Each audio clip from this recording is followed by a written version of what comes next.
Ça, c'est la charata, le regret que nous devons tous avoir. D'accord? Je suis obligé aussi de donner aussi un enseignement du Rabbeinu Yonah sur justement cette notion d'Azivat Achet, l'abandon de la faute. Le Rav, il donne un exemple extraordinaire du mikvé. Vous connaissez l'image, la métaphore du mikvé de Rabbeinu Yonah? Est-ce que vous savez que si quelqu'un se trempe dans un mikvé, mais il tient dans la main un sheretz, un reptile qui rend impur, il se trempe dans le mikvé, une fois, deux fois, 5 fois. Vous dites, monsieur, t'es un imbécile. Tu peux tremper dans le mikvé 100 fois, tu as dans la main la touma, ben, tu ne l'as pas pur. Hein. Ça ne sert à rien. Il dit quelqu'un qui veut se tremper dans le mikvé de la tchouva, mais il est toujours dans sa faute, toujours en train de fauter. Il faut. Tchouva, il rigole, il dit, c'est quoi cette histoire? Tu te fous de moi. Et justement, Yom Kippour s'appelle Mikvé Israël Hashem, ça s'appelle le Mikvé Yom Kippour. Mais tu te trompes avec ta faute, tu continues à fauter. Et tu dis à Kadosh Baruch Hu, pardonne-moi. Mais abandonne la faute. Azivat Achet, on jette le sheretz. D'abord, jette le sheretz. Donc il dit il y a 2 types de fautes. C'est ça que je vous résume ce que dit Rabbeinu Yonah. Il y a une faute que l'on fait d'une façon tout à fait exceptionnelle, très rare. Ça, c'est pas la peine d'abandonner parce que tu ne fais pas. En fait, c'est très rare que ça t'arrive. Ça n'arrive jamais. C'est arrivé une fois. Là, entre guillemets, tu peux aller au mikvé parce que la faute, tu ne la tiens pas dans la main. Quelque chose que tu fais régulièrement. Là, il parlait d'oublier de faire bracha chorna. Malheureusement, ça nous arrive. Chila, mais ça nous arrive d'oublier bracha chorna. C'est une mauvaise habitude qu'on a. On dit plus tard, un peu plus tard, et finalement on oublie. Eh bien, c'est une avéra qui reste un nom de main. On est toujours dans la faute. On n'a pas abandonné la faute. À quoi ça sert de faire chouva, de dire harata, je regrette? Ah, jette leur sheretz. C'est ça la première chose à faire. Mais une faute qui est exceptionnelle, là, on peut commencer par la harata, parce qu'on a déjà, c'est pas quelque chose qu'on a dans la main, c'est quelque chose qui nous arrive très rarement. C'est clair, c'est 2 types de fautes, donc c'est dans l'ordre de la chouva. Oui. Et si on fait des fautes, on n'est pas conscient qu'on fait la faute. Alors, si on n'est pas conscient, eh bien, c'est ce qu'on appelle effectivement, bravo, il y a des avérotes. On ne sait même pas qu'on fait une faute. On ne sait même pas. On ne sait pas. C'est une shemjiba. Alors, est-ce que là-dessus, il faut faire teshuva? Oui, on le dit d'ailleurs dans le vidéo. S'il te plaît, Hachem, beyodim ou belo yodim. Beyodim, c'est si je sais, ou lo yodim, il y a des choses, des avérotes que je ne connais pas. Lo yodim, je ne sais pas. Normalement, nul n'est censé ignorer la loi. Ouais, c'est ça. Parce qu'après 120 ans, Hachem va nous dire, vous allez dire, Hachem, je ne savais pas moi. Je ne savais pas, ouais. Il vous dire, mais il fallait venir plus souvent pour le Rav-Gay. Des actions là-haut. Il me dit, non, il fallait venir plus souvent. Il y a des cours de halakha, il faut étudier. Et s'il ne veut pas venir au cours, ben, il y a Internet, il y a tous les cours que vous voulez. Et si vous voulez, mieux encore, vous avez des livres traduits en français aujourd'hui. C'est ça le problème, c'est qu'aujourd'hui, il n'y a plus d'excuses. Avant, il y avait des excuses, je n'ai pas de livre, je n'ai pas de rave, je n'ai pas ceci, je n'ai pas cela. Aujourd'hui, c'est partout, tout le temps, n'importe quelle heure du jour et de la nuit, tu peux avoir accès à la connaissance. Vraiment, tu as une question? Envoie la question à un rave, il y a 50 rabbinés qui te répondront par texto, WhatsApp, Internet, machin. Donc, tu es... Oui, mais on ne peut pas poser une question qu'on ne connaît pas. Alors, c'est ça. Mais des fois, on ignore même qu'elle existe. Alors, on te dira, mais pourquoi tu n'as pas fait un CDR de halakha? Tous les jours, tu fais des halakha. Ouais. Comme ça, tu sauras, c'est pas halakha. Un jour, tu vas tomber dessus. Ouais. Comme tu dis en France, nul n'est censé ignorer la loi. Exactement. C'est le mot, nul n'est censé ignorer. Mais pourquoi? Parce qu'il y a un moyen de connaître la loi. C'est que ce n'est pas impossible. Vous voyez ce que je veux dire? C'est tout à fait possible. Et donc, ça que je vais expliquer, c'est que Beyodim ou Belodim, s'il te plaît, Hachem, pardonne-nous sur les fautes qu'on a fait sans savoir qu'on faisait des erreurs. Mais déjà, commençons par la vôtre qu'on connaît, qu'on a répertoriée. Il y a déjà beaucoup de travail. Si tu connais, tu viens à l'étude. Et à part ça, je me permets de vous dire une petite parenthèse. J'étais à la yeshiva de Ponovitch. Il y avait là-bas un rav dont j'étais assez proche, qui s'appelle le Rav Chaim Trinader, qui était le mashgiach de la yeshiva de Ponovitch. Il a écrit le livre Siftei Chaim et j'ai étudié le problème de Srout, d'étudier avec lui. On était 10, on étudiait Derech Hashem, Da'at Vunot, on était une trentaine. Chez lui à la maison, Motzei Shabbat. Et pendant que j'étais à l'Yeshiva, il a eu la maladie qui s'est déclarée malheureusement dans la bouche, sous les dents. Et s'il est allé voir des médecins, les médecins lui ont dit vous n'avez que quelques mois à vivre. Donc, il est allé voir le Rav Shach en disant, Rav Shach, voilà, je vous avoue que je n'ai plus que quelques mois à vivre. Qu'est-ce que je dois faire dans ces mois qui me restent? Je n'ai pas beaucoup de temps. Quelle est l'urgence? Il faut pas aller travailler dans l'urgence. Dites-moi ce que je dois faire. Je finis le chasse, j'apprends par cœur des Mishnayot. Il a dit, écoute, il y a une chose, une urgence. Tikkun Amidot. Préparez les mauvaises méthodes. Pardon? Non? Tu vas arriver là-bas, il faut arriver propre au niveau des Midot. Les Midot, c'est pas l'histoire des Midot, c'est pas l'histoire des Midot. C'est-à-dire que même, on oublie souvent à Rosh Hashanah et Kippour de se dire qu'il n'y a pas seulement j'ai mangé cachère, pas mangé cachère, j'ai regardé ce que je n'aurais pas dû regarder, etc. Et j'ai mal parlé. Il y a autre chose. Je t'ai mis en colère. C'était assourd de se mettre en colère. Casse. Tu étais orgueilleux. C'était assourd d'être orgueilleux. Gava. Tu étais avare. Tu aurais dû faire tzedaka. Etc. On fera la liste de toutes les midot. Se mettre en colère. Toutes les midot.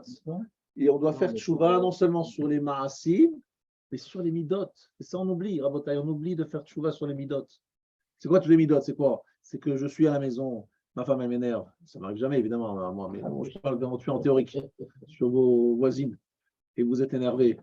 Et vous commencez à vous fâcher, à lui crier dessus. D'accord? Bon, tu dis, bon, c'est ma femme, elle va me pardonner, c'est pas un problème. Non, mais si on s'énerve. Mais, 2 secondes.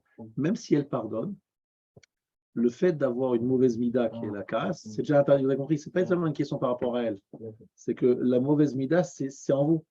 Et donc, en arrivant dans le ciel, vous allez être vous êtes coléreux. Donc, si vous êtes coléreux en arrivant dans le ciel, on dit, écoute, monsieur, on vous explique, vous, c'est la file de gauche. Ah, c'est pas la file de gauche. C'est la file de Guinam. Non, non, non, je ne suis pas d'accord, moi je ne suis pas content. Ça veut dire quoi? Je râle, vous réclamez, vous dites.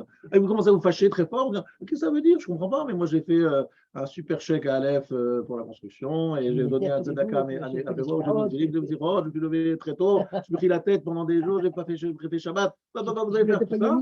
Vous allez dire tout ça et vous dire file de gauche, s'il vous plaît, ne discutez pas. On n'est pas à Aleph ici, vous ne discutez pas. C'est moi le patron.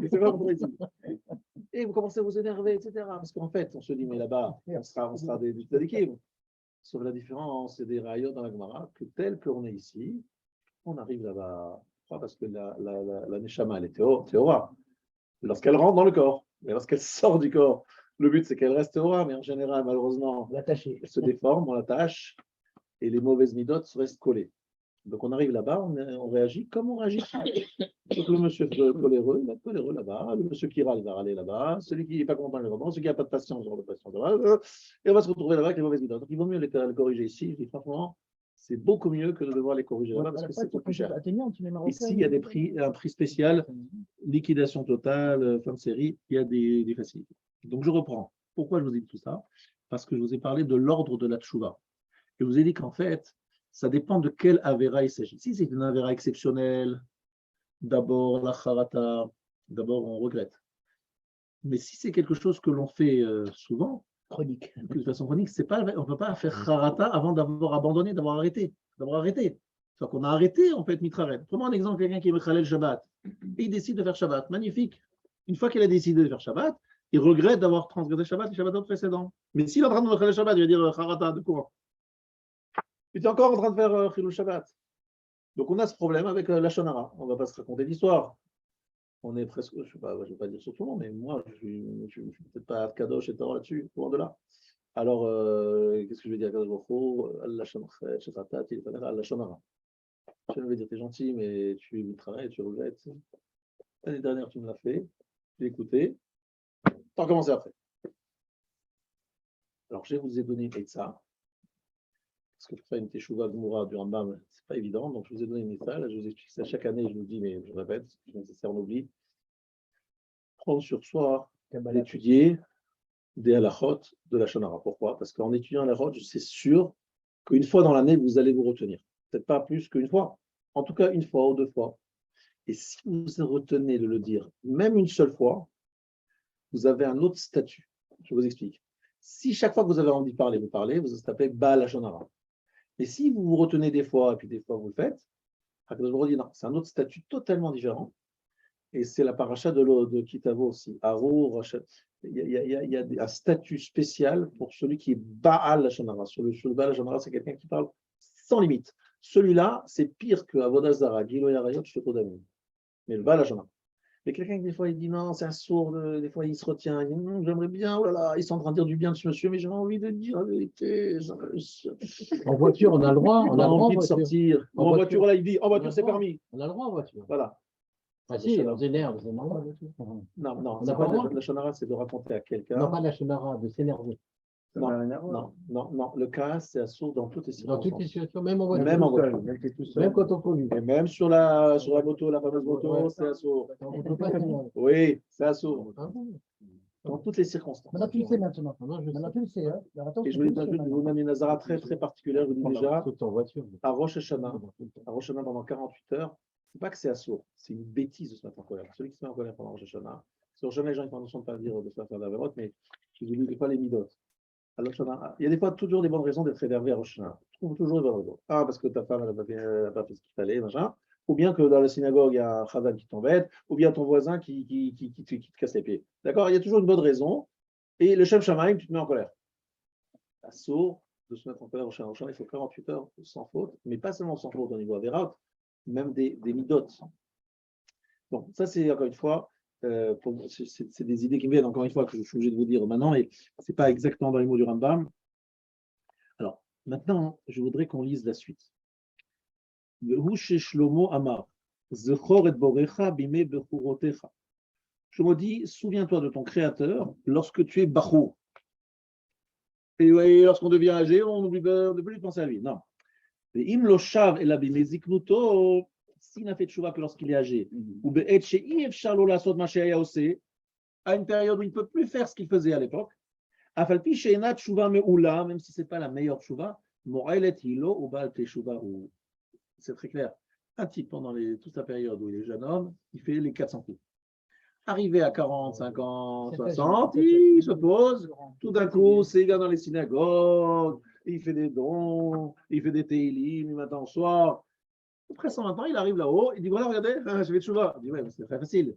Lorsque tu pouvais faire les 400 coups, tu as fait plus que 400 coups. Tu en as fait 800.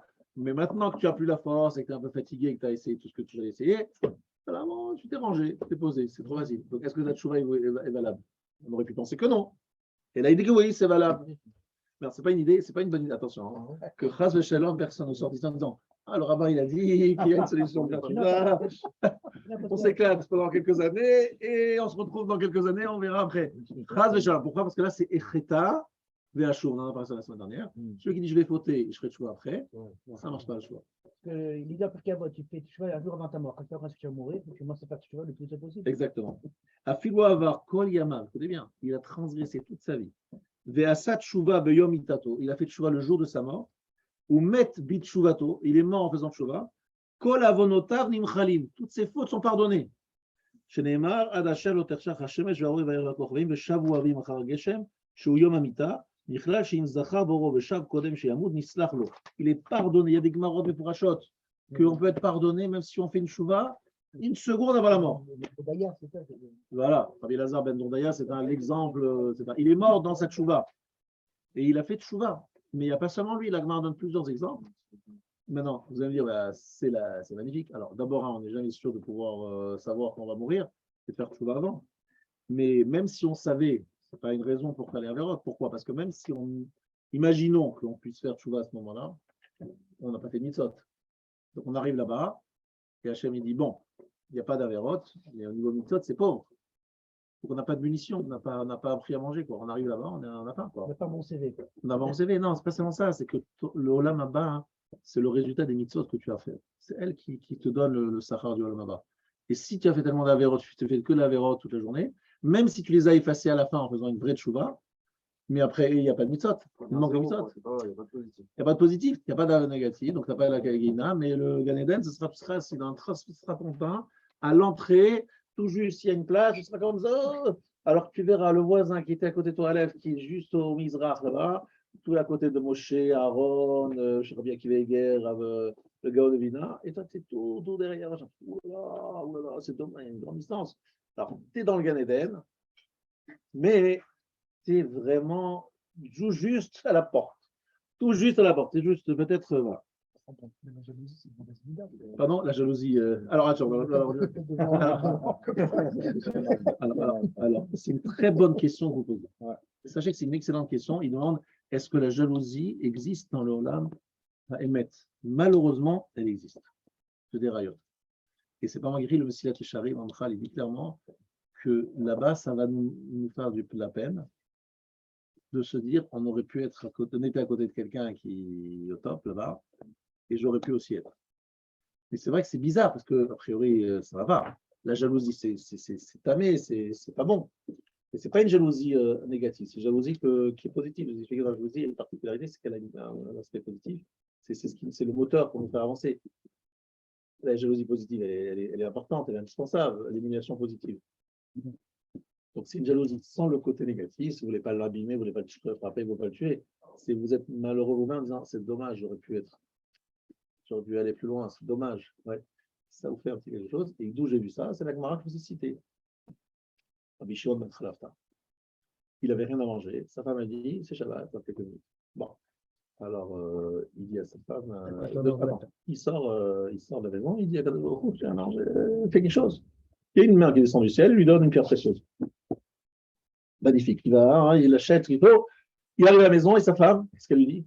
D'où ça vient cet argent? D'où ça vient cet argent? Il dit, genre, c'est t'occupe, c'est pas problème.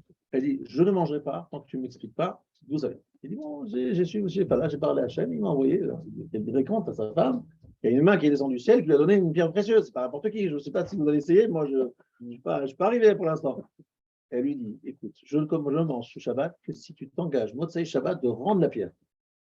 Je ne veux pas que ta table dans le Olam Haemet ait une pierre de précieuse de moins que celle de ton voisin.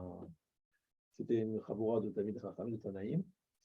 Ta table, on va imaginer une table avec des pierres précieuses, ça sertie de pierres précieuses. La tienne, pierre précieuse, il y aura une qui va manquer, tu vas dire, regarde, celui de mon voisin, c'est plein. La mienne, il manque une pierre précieuse. Je ne veux pas que tu sois dans l'Olam Haemet en train de râler d'être celui qui manque une pierre précieuse. Elle dit ça. Vraiment besoin des pierres précieuses. Alors, qu'est-ce qu'il a fait? Mais quelle est la suite? Il a écouté sa femme. C'est bien des fois d'écouter sa femme. Motsei Shabbat. Il s'est débrouillé, il a emprunté, machin. Il a racheté la pierre précieuse. Et qu'est-ce qui s'est passé? Il y a une main qui est descendue du ciel. Il a récupéré la pierre. C'est écrit là-bas que le Nes, le miracle numéro 2, est plus grand que le miracle numéro 1. Plus grand le miracle numéro 2 que le miracle numéro 1. En tout cas, pour vous expliquer que l'argument de cette femme, c'était de dire je ne veux pas que ta table soit moins pleine, moins belle que celle de tes voisins. Mais franchement, ce n'est pas le sujet là-bas. Et voilà, même là-bas, c'est un sujet. Quelle heure est-il? C'est l'heure de faire un rythme. Alors, Botaï, ça c'est une vraie marchava. Parce qu'il y a des gens qui me disent, je vais vous expliquer. Moi, je ne suis pas quelqu'un comme ça. Je n'aime pas être devant, je n'aime pas prendre trop de kavod, machin. Moi, c'est suffit d'être au Gan Eden, mais ce sera bon, je ne cherche pas le kavod, vous savez. Moi, je ne suis pas comme ça, je suis un homme discret. Je ne veux pas être devant, à côté de Moshe, avant qu'on me regarde. Donc, il est très anav dans ce monde. Et Michou Anava, il ne fait pas trop de mitzvot parce qu'il dit moi, je ne veux pas mettre tout devant. Donc, le reste, juste que je rentre et que je sois juste à l'entrée. Voilà, ça suffit pour moi. Alors, je vous dis tout de suite, il ne s'agit pas de Anava ou de Gava, il s'agit de Kinat Sofrim. Katerbourg a mis en nous une sorte de jalousie, une bonne jalousie et une mauvaise. La bonne jalousie, c'est celle qui nous fait avoir un peu honte lorsqu'on voit que le copain, il a compris, que nous, on n'a pas compris, que le copain, il connaît, moi, je ne connais pas, le copain, il sait bien lire celui-là, machin.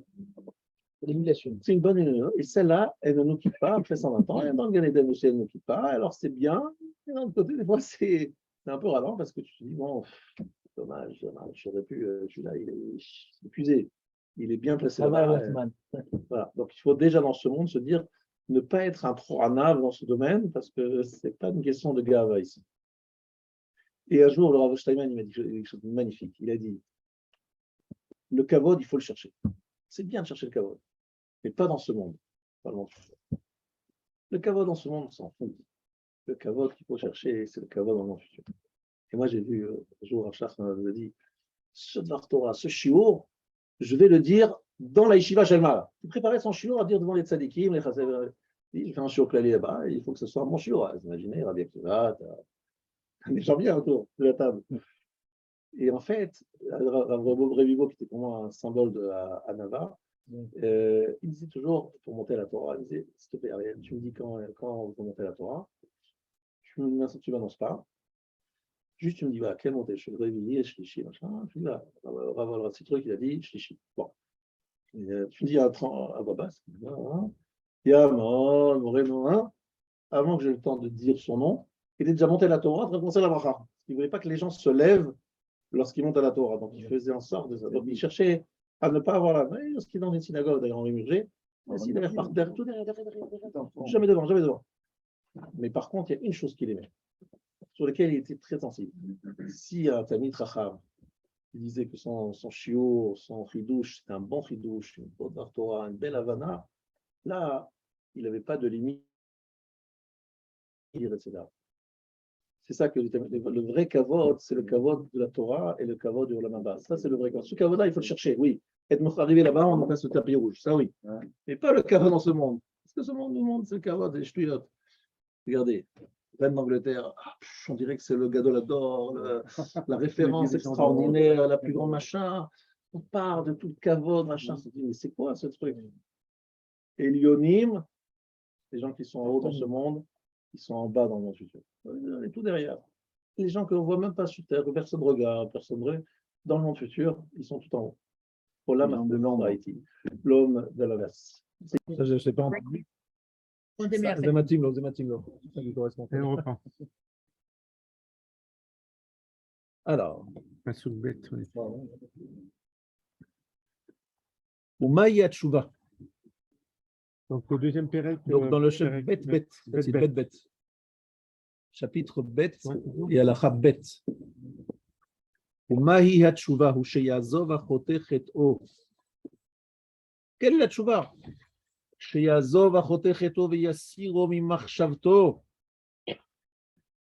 Très important ce que je vais vous dire maintenant. Très, très important. Vous avez la peine de venir rien pour ça.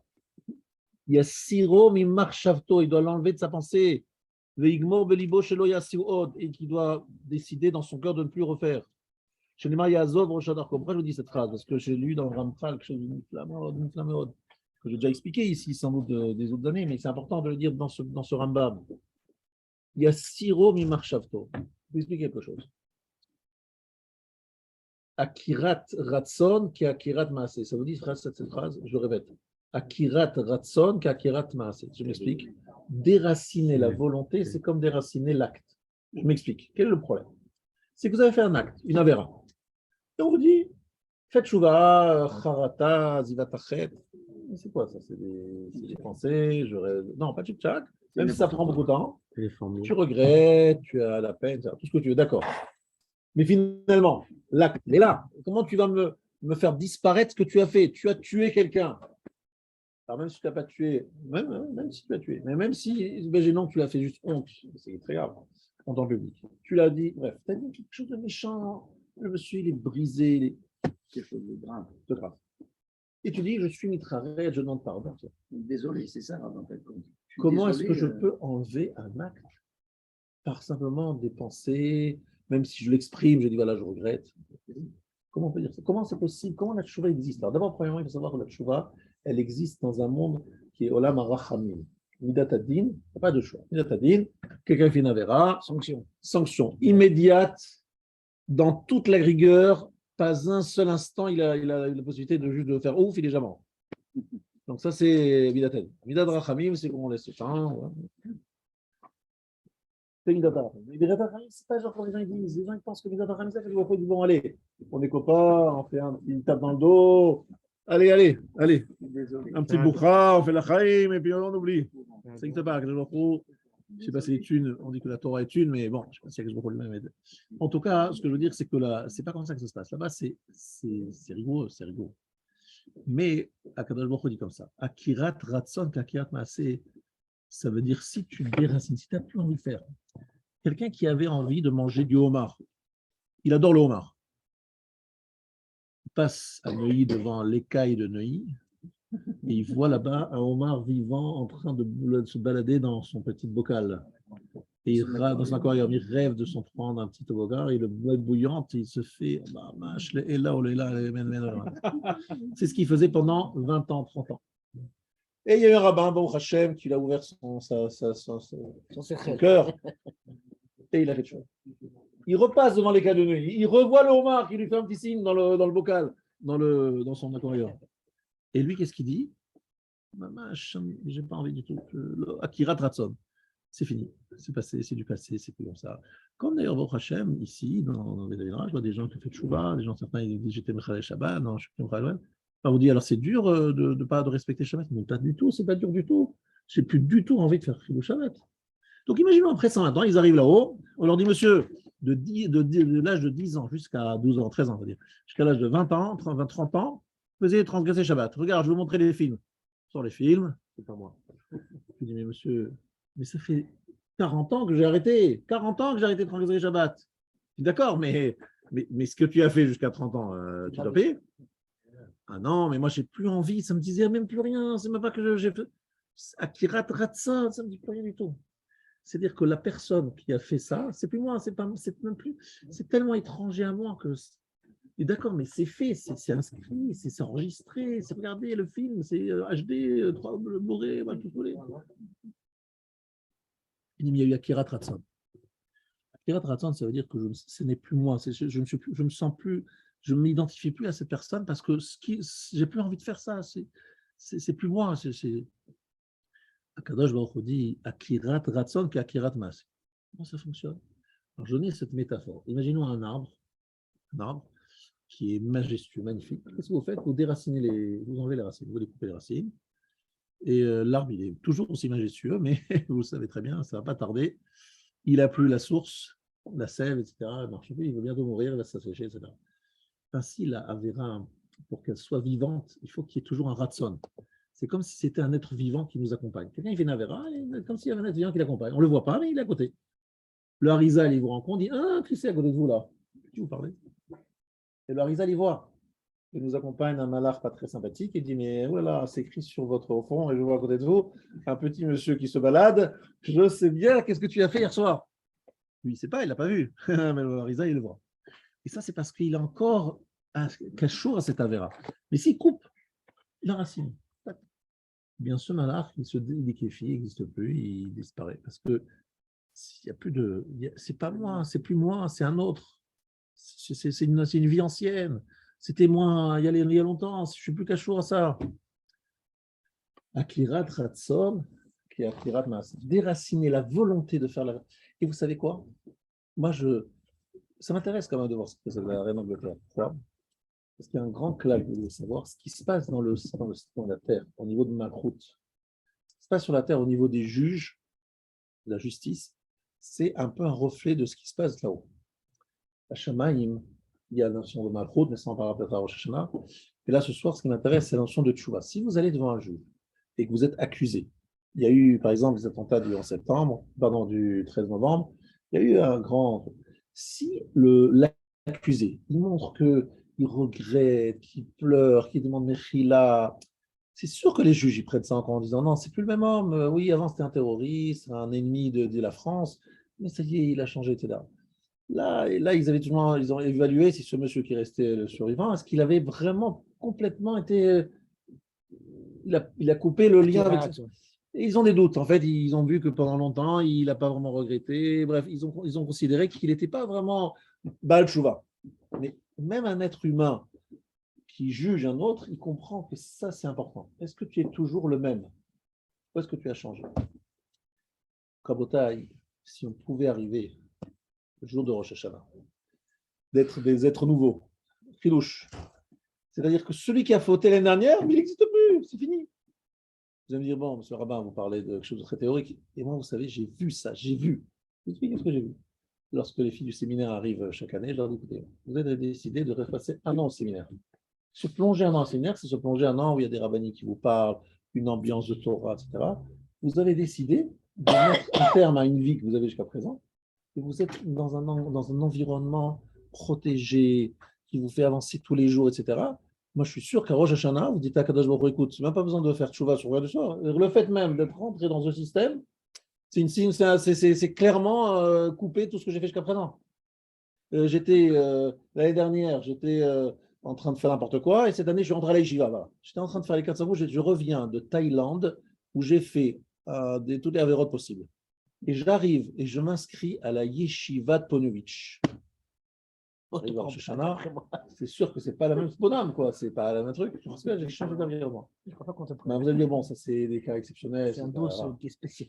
Imaginez-vous un juif qui a fait plein de choses et qui peut-être fait d'avérotes, mais maintenant il prend sur lui que cette année, il va fréquenter tel et tel shiurim, on va un peu le secourir, il va venir plus souvent au filote où il va être dans un entourage positif, il va changer de chevra, il était avec des amis qui le tiraient vers le bas, maintenant il va avec des amis qui le tirent vers le haut. Qu'est-ce que je veux dire? Ce sont des choses qui peuvent être traduites dans des choses concrètes. Et là, je peux montrer à vous, ce n'est pas juste Akira, des paroles en l'air. Je veux plus, ça m'intéresse plus cette vie d'avant, cette rêvera, ces copains, cette ambiance. Non, c'est plus pour moi, c'est pas mon truc, c'est fini, ça y est, je change. Et le Chafetz Chaim, il dit la chose suivante, tu es dans la synagogue, et il y a un groupe de gens qui parlent beaucoup, qui racontent de la Shonara. Et toi, tu vas avec le groupe de la synagogue qui étudie, qui est tout le temps en train de se brancher l'imoud. Ça aussi, c'est une façon de. C'est un genre de galoute, vous voyez, je change de chevra, c'est que je me mets dans des situations où je suis protégé. Ça, c'est aussi Akira Tratson. Vous voyez, c'est pas juste Akira Tratson, c'est changer. Quand je vous dis, oui, il a changé, vraiment, il a changé, c'est profond, c'est pas superficiel. Vous voyez ce que je veux dire? C'est magnifique, c'est à la Khalmassé. Ça, c'est le Ramchal. Donc, il dit, il y a Siro mi Marshavto. Il faut l'enlever de sa pensée. Il ne faut pas que ça soit dans ma pensée, parce que si c'est dans ma pensée, c'est que je suis encore lié à ça. Au fur et à mesure, ça me. Et bon, Hachem, j'ai parlé à plusieurs personnes qui ont fait Tchouva, qui étaient Mechalel et Shabbat et qui ne le sont plus. Ma mâche, c'est quelque chose qui me disent, mais c'est une évidence que vous dites, je le vis. Avant, j'avais très envie de fumer Shabbat. Avant, j'avais très envie de prendre la voiture Shabbat. Aujourd'hui, force-moi, je n'ai pas envie. Tue-moi, je n'ai pas envie de le faire. C'est pas Yassiromi Marchavto, je n'ai pas envie de ma pensée, mais c'est plus moi. Comment on pourra me juger en disant tu as fait, mais je ne suis plus le même. Quel rapport? Ce qui tu parles, je ne sais pas de qui tu parles, c'est un autre homme. Dans Hachem, on voit ça, c'est quelque chose qui est autour de nous, que l'on peut voir. Le difficulté, vous savez, c'est quoi? C'est lorsqu'on fait tchouva sur des choses comme ça, les fondements comme cachot, etc. Une fois qu'on a fait tchouva, on nous dit fait tchouva. Je sais pas de quoi encore maintenant, ça y est, je suis bon là. Mes enfants sont d'école juive, je suis Rosh Kasher, je fais Shabbat, Yom Tov, voilà. On a vu des choses comme ça. Donc à un moment, il arrive une situation où les gens ne font plus de tchouva parce qu'ils ont plus, entre guillemets, des sujets très majeurs, a priori. Enfin, il y en a beaucoup de sujets majeurs, mais on ne le sent pas comme majeur, à faire. Donc ils stagnent, ils ne font plus de tchouva. Et bizarrement, celui qui vient de très loin et fait une vraie tchouva, prenons un exemple, quelqu'un qui est nifta il y a quelques semaines, Rav Rizoar. Oui. Alors là, c'est l'exemplarité, là, je parle de tchouva, l'acteur. C'est un chanteur-acteur, mais c'était une star, un comique star, machin, l'homme l'un des plus aimés du public israélien non religieux. Et lui, il a fait une tchouva, mais ce n'est pas qu'il a fait une tchouva, la tchouva, c'est exemplaire, c'est que le gars, il a tout lâché, tout lâché. Il s'est retrouvé dans un petit appartement exigu, à étudier la Torah du matin au soir, à faire des conférences, à faire chose aux autres. Mamash, les gens, ils n'ont pas cru, ils ont dit, c'est pas possible, lui qui fait tchouva, ça fait en plus un kidouche à cher, les gens disent, mais si lui a fait tchouva, nous aussi on peut faire tchouva. C'est extraordinaire, on est dans l'année de ce Rav, quelques mois, il est niftar. Et c'est un exemple de tchouva. Mais vraiment, on peut dire Akirat Ratson, tu vois le gars, Rav Rizoar aujourd'hui, juste avant sa mort, c'est un Tamid Chacham, un Zaken, ce sont Ta'anouk, c'est de chanter Shira Shirim et les numéros de Shabbat. C'est ça ce qui lui reste du chant de l'époque. Plus proche de nous, on avait quand même Béni Lévy, voilà, qui était en fait astrostique maoïste, élève de Jean-Paul Sartre. Exactement. À l'ouest total, mais complètement à l'ouest. Lorsque je l'ai bien connu, effectivement, lui, il me disait non, moi, je suis Medagdek qui faisait Dikdukim de Halacha très, très pointu en disant non, ça, je fais attention à ça. C'est magnifique, c'est bon, un philosophe qui est capable de faire attention même à des questions halakha très pointues, etc. C'est rare. En général, on fait tchouva en s'intéressant aux idéologies, tu vois, la chokhma de la Torah. Mais faire même les choses halakha, c'est magnifique, c'est extraordinaire, des vrais balais de tchouva. Mais nous, notre problème, c'est qu'une fois qu'on a fait tchouva il y a un moment, on s'arrête, on stagne. Des fois, malheureusement, on descend un peu. Parce qu'on a du mal à se dire, mais c'est quoi la prochaine étape? C'est quoi la prochaine étape? On va où? Qu'est-ce qu'on va faire de plus? Comment on va faire mieux? Et pourtant, il y a beaucoup de choses encore à faire. Alors, comment on fait? Il faut prendre des choses, des mitzvot sur soi. Moi, je vous dis, Maninetza, pour faire ce que je dis, c'est le Ramam. Il y a Zov Achotecheto, il y a Sirom Imarshavto. Pas facile. Il faut un peu, des fois, se mettre avec des gens, se rattacher de personnes, se rapprocher de personnes qui vont un petit peu nous secouer.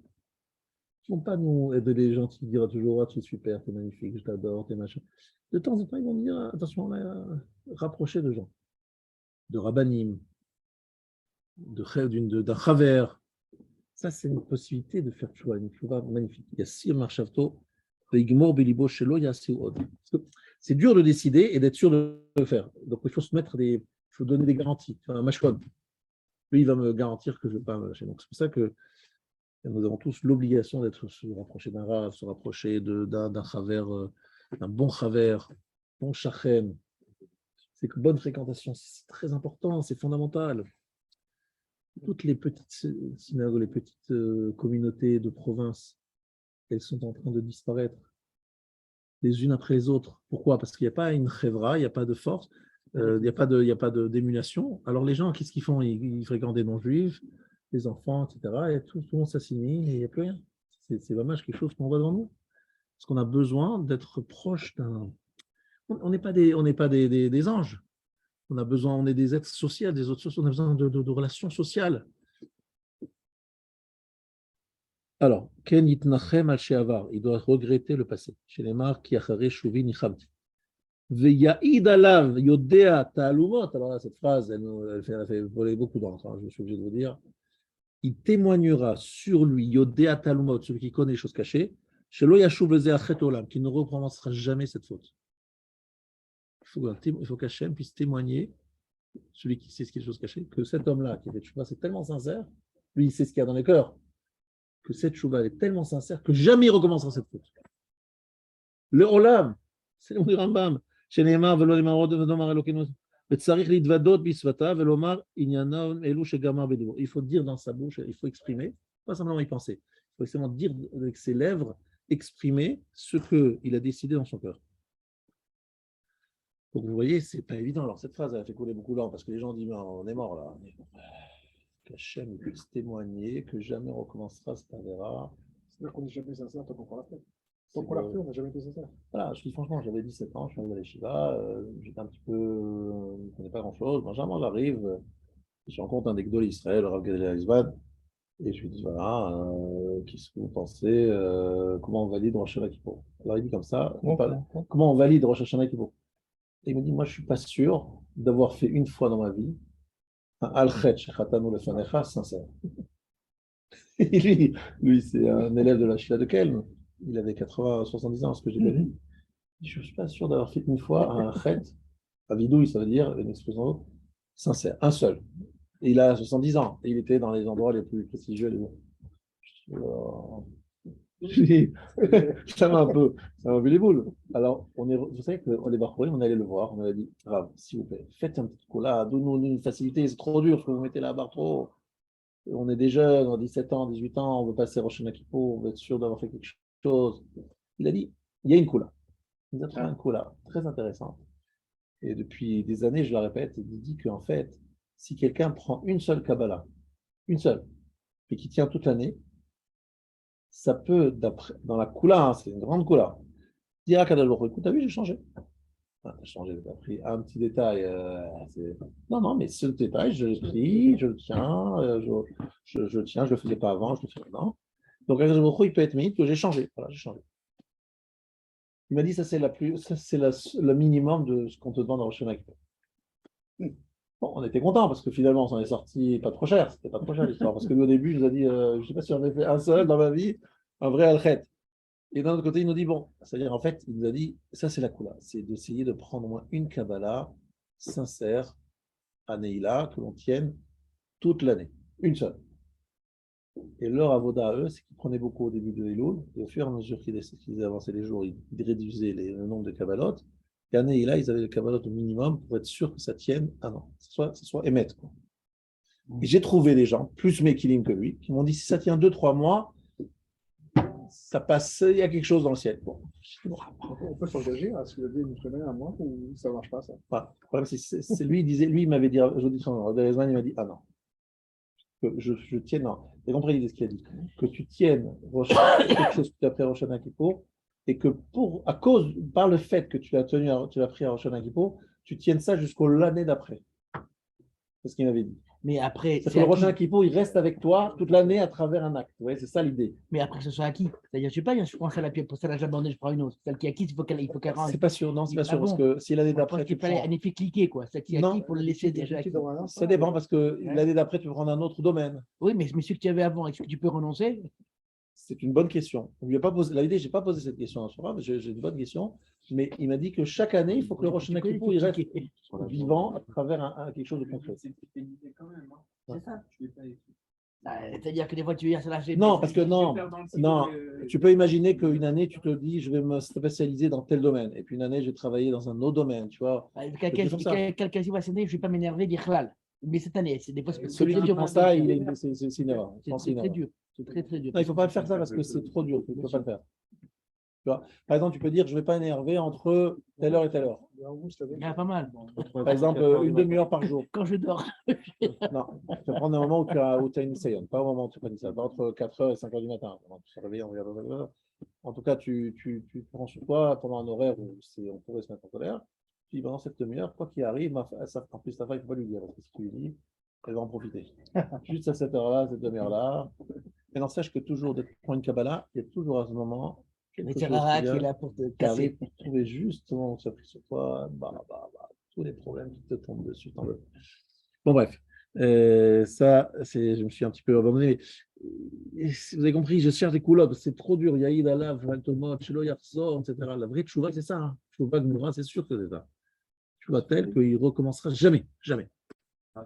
Ouais, il y a des côtés complexes qui sont dans notre ADN, c'est-à-dire c'est une pulsion naturelle qu'on nous donne en nous, et on n'a pas le choix. Donc, comment on peut à tout jamais se dire que ça ne sera jamais. Vous voyez ce que je veux dire? Non, moi je ne connais pas tout ce que tu veux dire, parce que ce que tu es en train de me dire, c'est que tu es en train de me dire une chose qui n'existe pas dans la race. C'est-à-dire, tu m'expliques.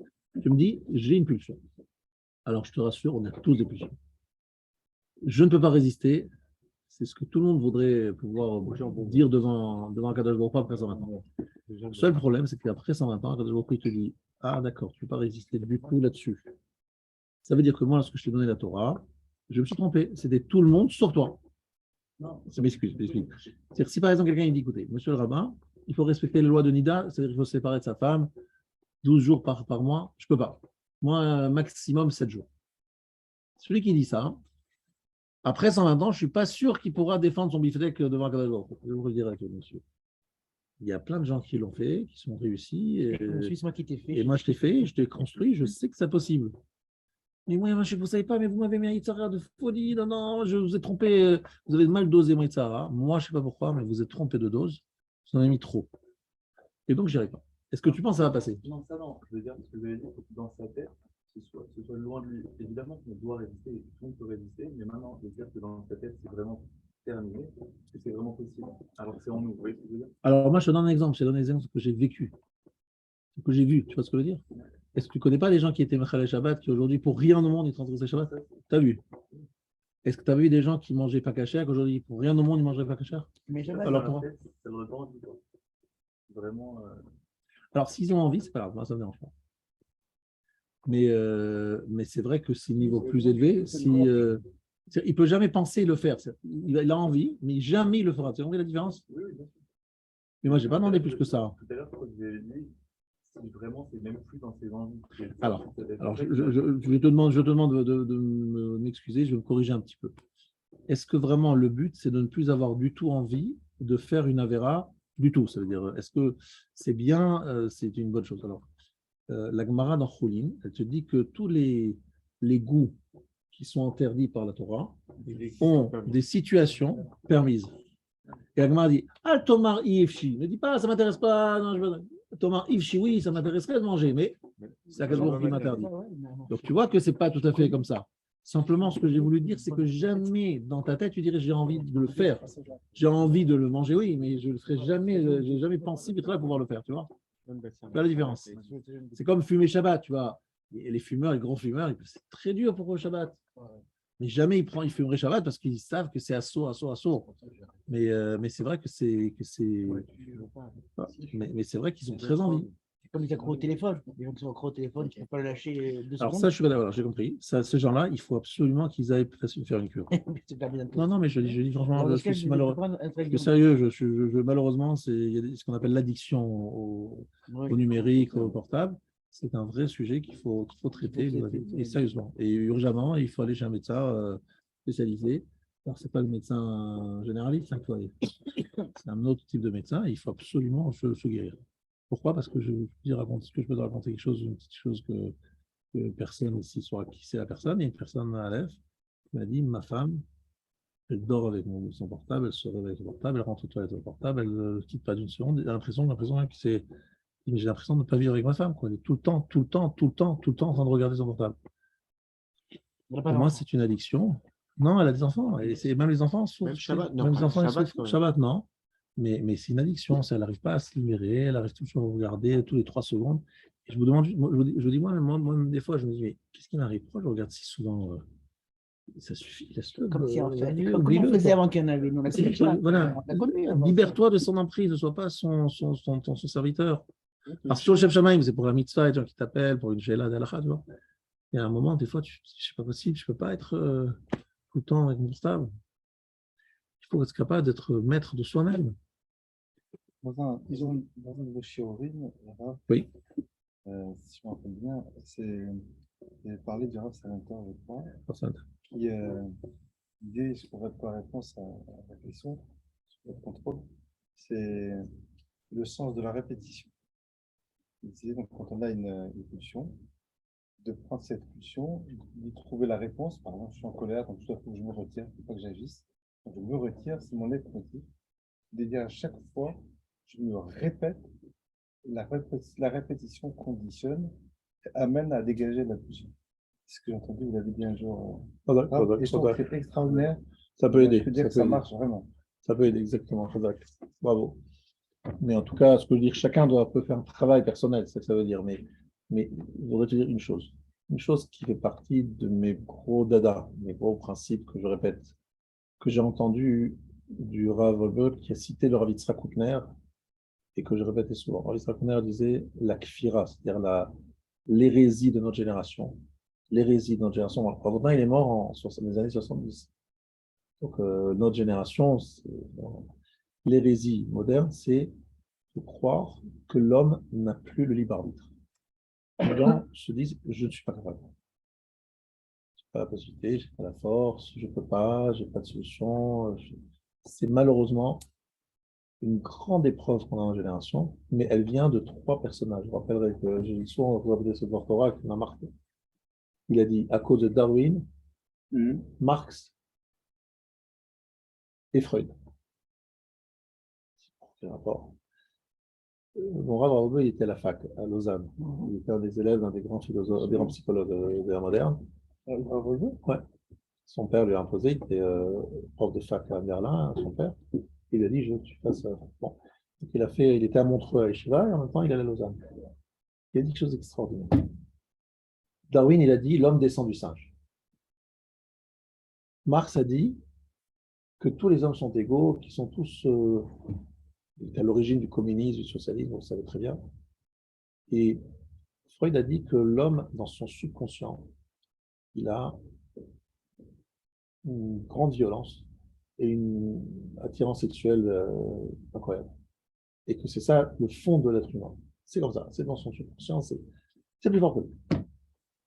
Il a dit en disant ces 3 choses, ils ont en fait détruit l'image de l'homme. Parce que si moi je suis un singe évolué, et il nous disait toujours le Rav, la meilleure preuve, la meilleure réponse à Darwin, c'est la réponse qu'a dit le sabbat de Kelvin. Il a dit, Darwin peut dire ce qu'il a dit, vu les gens qu'il fréquente. Moi qui ai vu Rav Israël Salanter, je sais que l'homme, Ani Yodea, je sais que l'homme ne descend pas du singe. J'ai vu un grand homme, j'ai vu un vrai homme, un vrai tzaddik, un vrai personnage de haut niveau. On ne peut pas comparer ça à un singe évolué. Ce n'est pas un singe évolué, ce n'est pas un homme plus intelligent. C'est un homme divin, un homme qui a une neshama, un homme qui a une dimension. Comment on peut dire que l'homme, c'est un singe qui descend du singe? Comment on peut dire une chose pareille? Ce n'est même pas imaginable.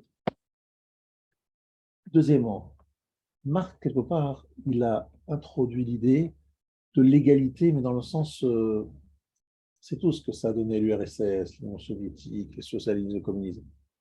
Quelque part, on a voulu mettre tout le monde au même niveau, le mettre dans un rouage, et l'homme finalement a perdu sa spécificité, sa yichoudiout.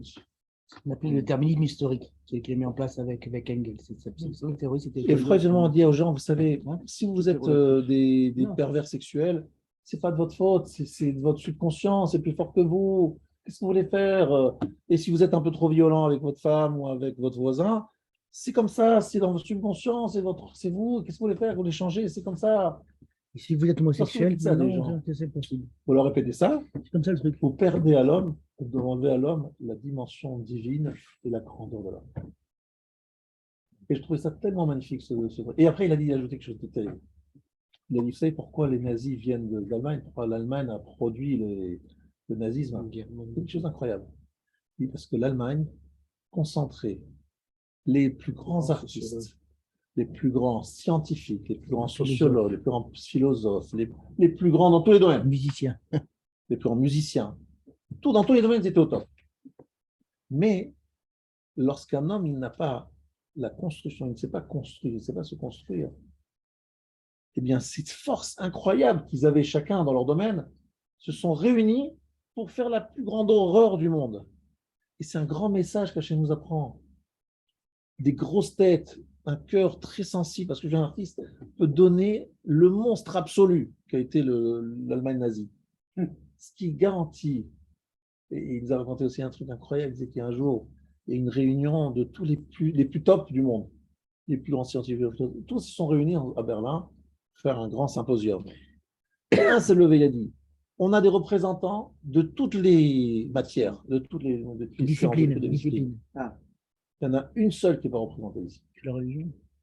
Un représentant, il y a un endroit qui s'appelle la Yeshiva de Kelm, où là-bas on forme des hommes. Et ici, il n'y a pas ça. Il n'y a aucun représentant de cette Yeshiva. C'est bien ce que je vous dis. La société a produit des grosses têtes, des grands artistes, des grands... mais elle n'a pas produit des hommes. Est-ce que vous voyez ce que je veux dire? C'est-à-dire qu'on va faire grossir un élément de notre personnalité, mais on n'est pas capable de créer un être qui va transcender, qui va avoir toutes les qualités, même si ce n'est pas des qualités aussi énormes. Synthétisé. Mais synthétisé, relié sur tout ça. Mais lorsque vous créez des choses, ça donne des monstres. C'est ce qui s'est passé pendant ce moment. Ils ont utilisé les plus grands scientifiques pour faire les plus terribles armes, les plus destructrices possibles. Ils ont fait de la... C'est très révélateur qu'à Auschwitz, il y avait un orchestre qui faisait la musique classique. Je ne sais pas si vous imaginez ce que ça veut dire en fait dans la... Ça veut dire quoi? Dans l'imaginaire. Mais c'était le comble en fait de la barbarie. Ça. Parce qu'ils les envoyaient comme ça à la mort dans la musique avec les Voilà. propres. C'était C'est quelque chose de... C'est le paroxysme en fait de Voilà, l'horreur. la monstruosité. Ils ont hypertrophié. Mais à qui tu parles, c'est pas des gens qui venaient d'Afrique noire, des Papouasies, de Papouasie. ou des pauvres types perdus des terres. C'est les hommes les plus civilisés du monde et qui ont créé les plus grands monstres. Voilà. CQFD. Il ne faut pas créer les plus grosses têtes, il faut créer des hommes. Des mensch. hommes, c'est ça, des mensch. Et ça, c'est le plus difficile. C'est ce que nous essayons de faire tous les jours ici. Et je me permets de vous saluer. Ezrat Hashem. Des grands hommes, Ezrat Hashem. Pas que des hommes déjà. Rabbi Hanan, Kadosh Baruch Hu, les à côté d'Israël. Adonai Chafetz, Seman, Tzikva, Torah, Viadir. Amen.